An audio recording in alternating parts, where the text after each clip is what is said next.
एक ऐसे शिवालय के आज दर्शन करेंगे जो एक अलौकिक संत की तपोभूमि है। एक ऐसे शिव मंदिर के बारे में जानने का प्रयास करेंगे जो पांडवों की तपोभूमि है। ऐसा कहा जाता है कि अज्ञातवास के दौरान पांडवों ने यहाँ पर कुछ समय गुजारा था। राजस्थान का ये धाम भगवान शिव को समर्पित है। साथ साथ माँ हिंगलाज भी यहाँ पर विराजमान है। नमस्कार, मैं हूं अरविंद सिंह राव और आप देख रहे हैं मेरा यूट्यूब चैनल आरजे अरविंद। आज हम इस वीडियो में एक ऐसे शिवालय के बारे में जानेंगे जो एक राजा, एक ठाकुर के पूरे जीवन काल को बदल दिया। एक ऐसे योगी की बात करेंगे, एक ऐसे साधु की बात करेंगे जो अपने जीवन काल में पूरे भारत में अलग अलग स्थानों पर 7 बार जीवित समाधि धारण की है। यकीन मानना थोड़ा मुश्किल है, लेकिन इतिहासकारों का मानना है, जानकारों का मानना है कि उन्होंने पूरे भारत में अलग अलग स्थानों पर 7 बार जीवित समाधि धारण की है। तो क्या है पूरा इतिहास, जानने का प्रयास करते हैं। तो आइए शुरू करते हैं हमारे नए वीडियो व नए सफर को।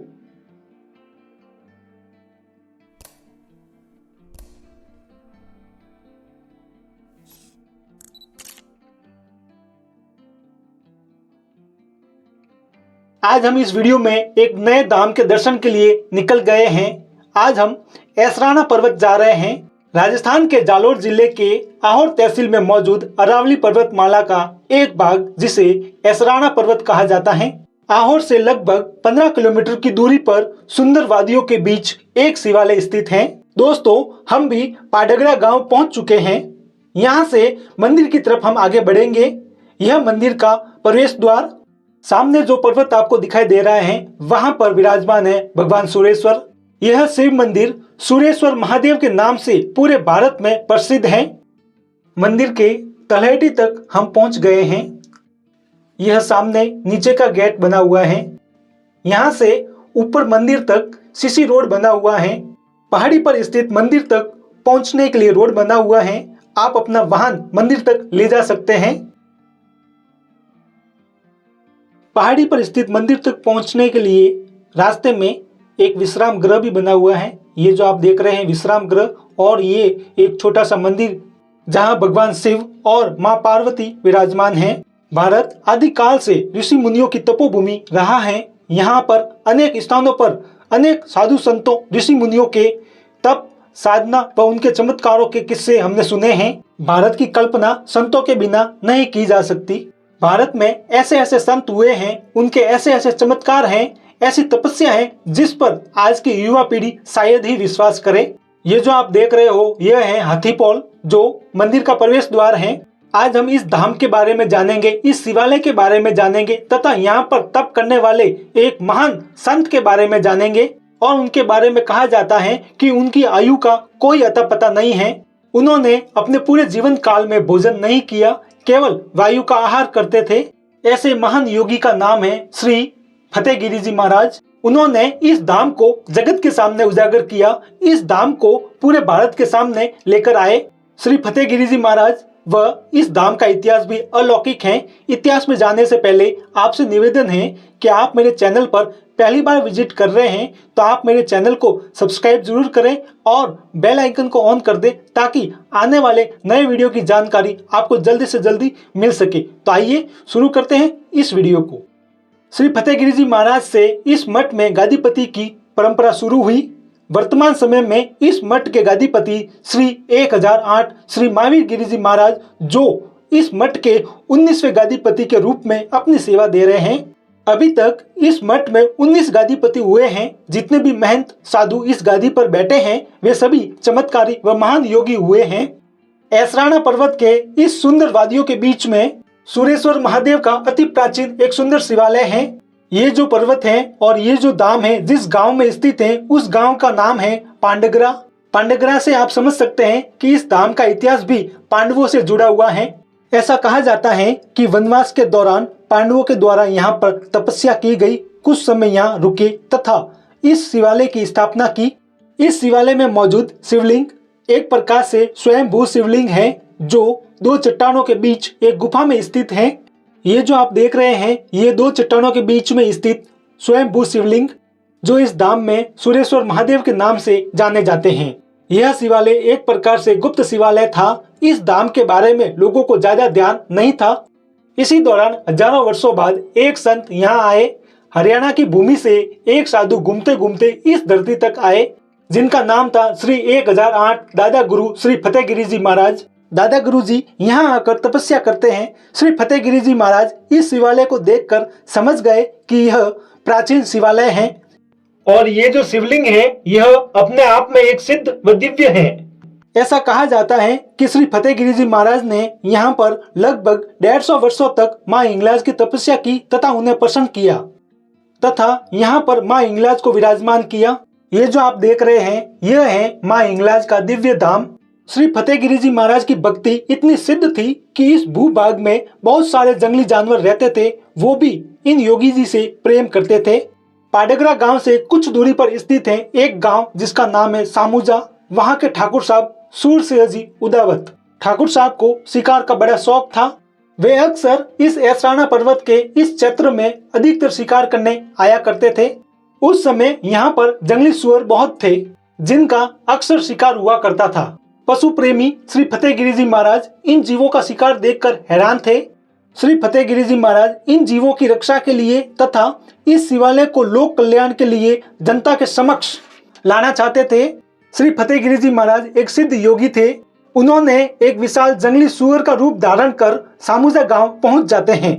गांव के कुछ लोग ठाकुर साहब को जाकर सूचना देते हैं कि हमारे खेतों में एक बड़ा जंगली सुअर आ गया है और हमारी फसलों को नुकसान पहुंचा रहा है। लोगों से बात सुनकर ठाकुर साहब अपने भाई व गांव के कुछ लोगों के साथ बंदूकों व भाले लेकर घोड़ों पर सवार होकर उस जंगली सुअर का शिकार करने निकल जाते हैं। खेतों में पहुंचकर जैसे जैसे उस सुअर का पीछा करते हैं वैसे वैसे वह सुअर तेज गति से आगे निकल जाता है, कभी कभी दिखाई भी नहीं देता है। तो ये लोग हार मान लेते हैं कि अब ये दिखाई नहीं दे रहा है। फिर ठाकुर साहब वापस अपने गांव की तरफ जाने लगते हैं तो फिर वह सुअर दिखाई देने लगता है और तेज गति से उनके पास से होकर आगे निकल जाता है। ऐसा करते करते सामुजा गांव से ऐसराना की इन पहाड़ियों तक वह सुअर इनको लेकर आ जाता है। ऐसराना की इन पहाड़ियों तक पहुंचने के बाद वह सुअर एक गुफा में चला जाता है। यह देखकर ठाकुर साहब व गांव वाले खुश हो जाते हैं कि अब ये सुअर कहां भागकर जाएगा। जैसे ही ठाकुर साहब बंदूक लेकर उस गुफा में जाते हैं तो देखते हैं कि एक योगी विशाल शिवलिंग के सामने साधना में लीन है। ठाकुर साहब कुछ समझ नहीं पाते हैं कि वह सुअर कहाँ गया। यहाँ तो महंत तप कर रहे हैं, एक योगी तप कर रहा है, लेकिन वह सुअर कहाँ गया। फिर ध्यान से उस योगी को ठाकुर साहब ने देखा तो तपस्या में लीन योगी के पूरे शरीर पर अलग अलग जगह पर खून निकल रहा है। ठाकुर साहब से रहा नहीं गया तो ध्यान में लीन उन संत से पूछा कि योगी जी आपके ये चोट कैसे आई, आपके शरीर पर ये खून कैसे निकल रहा है। आप तो यहाँ पर तप में लीन हो, आप तो यहाँ पर साधना कर रहे हो, तो फिर आप घायल कैसे हुए। तब फतेहगिरी जी हंसते हुए कहते हैं कि आपके कारण ही यह चोट आई है, आपके कारण ही मैं घायल हुआ हूँ। तुम्हारे लोगों ने बार बार भाले से लगाने की कोशिश की, बार बार भाले से मारने की कोशिश की। मैं भी भागता भागता इस गुफा में आकर तपस्या करने लगा। तब ठाकुर साहब को समझ में आता है कि विशाल सूअर का रूप इन्होंने धारण किया था। ठाकुर साहब सूरसिंह जी ने शिवलिंग को नमन किया तथा फतेहगिरी जी महाराज से माफी मांगी। फिर ठाकुर साहब योगी जी से प्रश्न किया कि ये जो महादेव है, ये जो शिवलिंग है, किस नाम से जाना जाता है। हमने तो इस धाम को पहली बार देखा है, इस शिवलिंग को पहली बार देखा है, तो यह किस नाम से जाना जाता है। तब फतेहगिरी जी महाराज कहते हैं कि यह जो महादेव है, ये जो शिवलिंग है, आज से सुरेश्वर महादेव के नाम से जाने जाएंगे। यह बोलकर ठाकुर साहब को आशीर्वाद देकर उनसे एक वचन लेते हैं कि तुम अपने जीवन काल में कभी भी शिकार नहीं करोगे, इन जीवों की हत्या तुम कभी नहीं करोगे। इन जीवों को भी जीने का हक है। इस प्रगति में, इस संसार में इन जीवों का भी अपना एक परिवार होता है, इनको भी जीने का हक है। इसलिए आज के बाद तुम इनका शिकार कभी नहीं करोगे। तब ठाकुर साहब सूरसिंह जी वचन देते हैं कि मैं आज के बाद कभी शिकार नहीं करूंगा, इन जीवों की हत्या नहीं करूंगा। फिर देखते ही देखते ठाकुर साहब के सामने श्री फतेहगिरी जी महाराज सह शरीर इस शिवलिंग में समा जाते हैं। जिस प्रकार मीरा भगवान कृष्ण की मूर्ति में समा गई थी, उसी प्रकार श्री फतेहगिरी जी महाराज भी इस शिवलिंग में समा जाते हैं। यह देखकर ठाकुर साहब अपना शेष जीवन भक्ति में लगा देते हैं और वे यही भक्ति करते हैं। फतेहगिरी जी महाराज एक ऐसे संत हुए जिन्होंने पूरे भारत में अलग अलग स्थानों पर 7 बार जीवित समाधि धारण की है। एक जीवन में 7 अलग अलग जगहों पर जीवित समाधि धारण करना, तो हम समझ सकते हैं कि उनका जीवन काल कितना लंबा होगा। पूरे भारत में श्री फतेहगिरी जी महाराज के 7 समाधि स्थल हैं।